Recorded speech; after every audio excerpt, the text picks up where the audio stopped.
રાત્રિને લઈને ખેલૈયાઓમાં ખૂબ જ ઉત્સાહનો માહોલ જોવા મળી રહ્યો છે। ત્યારે આ નવરાત્રી પર્વમાં રાત્રિ દરમિયાન કોઈ અનિચ્છનીય ઘટના ન બને તે માટે સુરત સિવિલ હોસ્પિટલનું તંત્ર સજ્જ થઈ ગયું છે।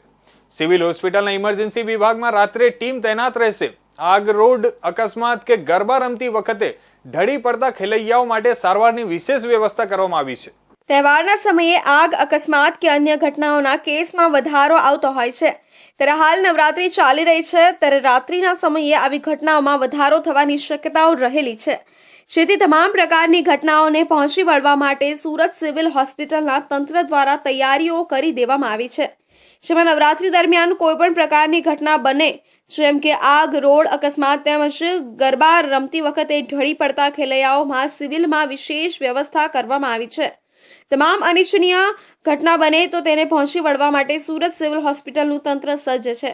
સુરત સિવિલ હોસ્પિટલમાં આમ તો 24/7 બધી જ જાતની ઇમરજન્સીઓને મેનેજ કરવા માટે સંપૂર્ણ સુવિધાઓ છે અને એમાં ખાસ કરીને વિશેષ કરીને અત્યારે જે નવરાત્રિનું પર્વ આજથી ચાલુ થયું છે એના માટે પણ નવરાત્રિને લાગતા વળગતા જેટલે પણ કોઈ પણ જાતની ઇમરજન્સી હોય 24/7 અહીંયા બધી જ સુવિધાઓ ઉપલબ્ધ છે।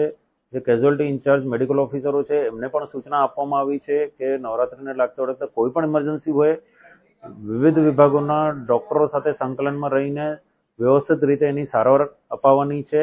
આ અંગે ડોક્ટર લક્ષ્મણ ટહિલિયા, નવી સિવિલ હોસ્પિટલ સિનિયર મેડિકલ ઓફિસરે જણાવ્યું હતું કે હાલ નવરાત્રીનો પર્વ ચાલી રહ્યો છે, ત્યારે તમામ મેડિકલ ઓફિસરો અને જે તે વિભાગના HODઓને ખડે પગે રહેવા માટે સૂચનાઓ આપી દેવામાં આવી છે।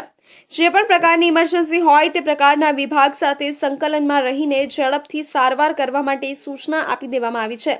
જો કોઈ અનિચ્છનીય આ ઘટના બને તો તેને પહોંચી વળવા માટે સંપૂર્ણ રીતે સજ્જ છીએ।